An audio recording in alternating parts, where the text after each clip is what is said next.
laying out the parts of a plane I bought last year, the year before maybe, and it's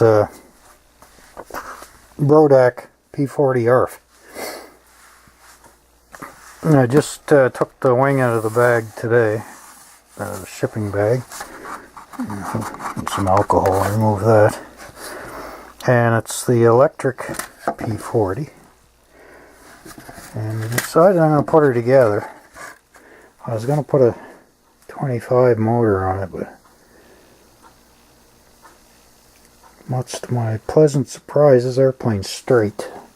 But this is the new series ARFs he's got, different manufacturer. So it is a laminated fuselage, I believe. Yes, it is. It's all balsa, but it's laminated. So it's got a core, and then they got two laminate sheets on the outside, and then of course in the front it's plywood. And your battery box, your motor area, mount. So yeah, it's kind of a cool looking airplane. The only thing, it came with everything but instructions.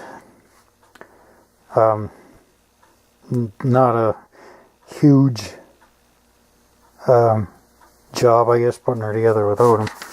And I just finished actually shining a light inside here, making sure the connections are okay. They're done right. You can see where the lead out has been looped around and back in to the copper crimp they use there. So way better than the other ones I've seen. A lot of improvements, except for no manual. Wasn't too impressed with that. I toyed with the idea of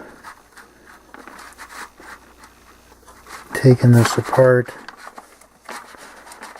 but to get in there I gotta chop a big hole in here, and it's a profile, so you know the fuselage is only going to cover this narrow area on the other side of that push rod tube, so can't do much about it. I'm not gonna tear it apart, and like I say, look inside, the crimps are all good. I wish I could get this off, put a decent one on there. Oh well. But anyway, she's pretty straight. Flaps are nice and straight. I've had the kit for this for quite a while. And this, like I said, I got no instructions, so I don't know where any, but yeah, that goes in there. Yeah, there's the cutout for the, should be interesting on how you do that. Because I'm assuming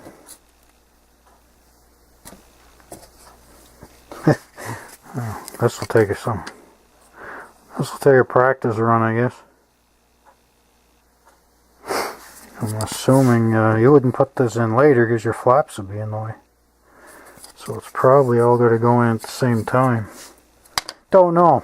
And I sent an email when I got the kit saying I didn't get instructions. And sent 2 emails, and I guess they don't give a shit.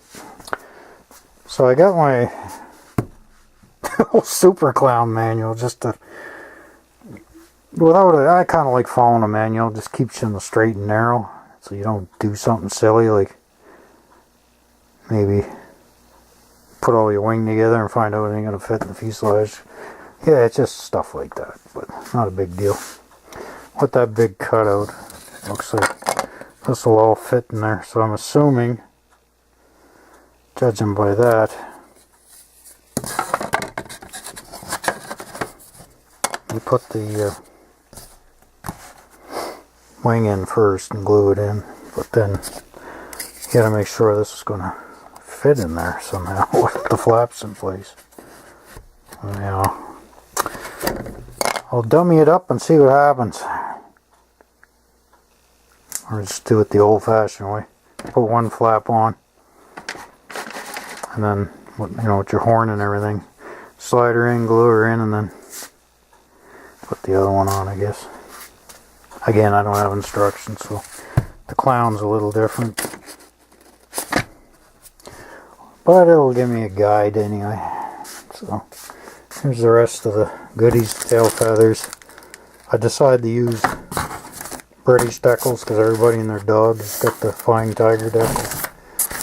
That's kind of why I get the tan version.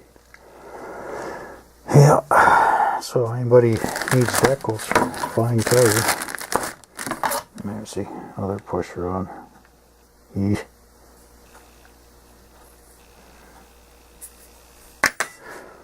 But anywho, and there's another future ARF. Buying lots of ARFs. Just because I don't have a lot of building time. I actually gotta get back on my Heath. I figured I'd whack these two planes together first. And then get going on her again. So, let the games begin. First thing I'm going to do is I'm going to fit the motor and everything. Well, the fuselage is nice and easy to handle. And then later on all you do is bolt the damn thing in. Done. You're not banging your wing off stuff trying to drill mounting holes in your fuselage and shit. So, yeah.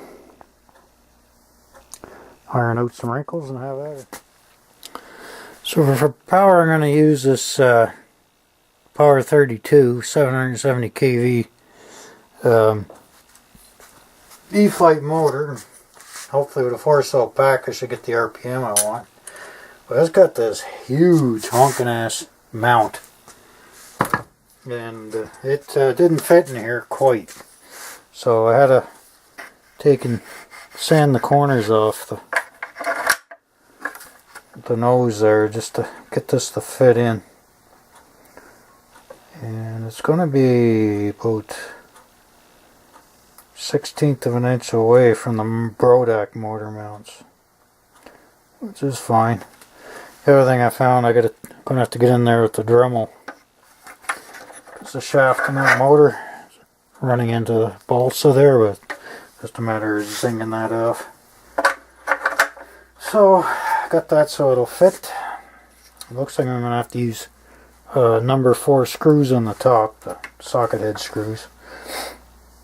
And on the bottom I'll just use, I might just use number 4's top and bottom. Because with the kit it comes with blind nuts and 440 screws, so I get it to work. It's just because of this bracket. If I can find some covering this color, what I'll probably do,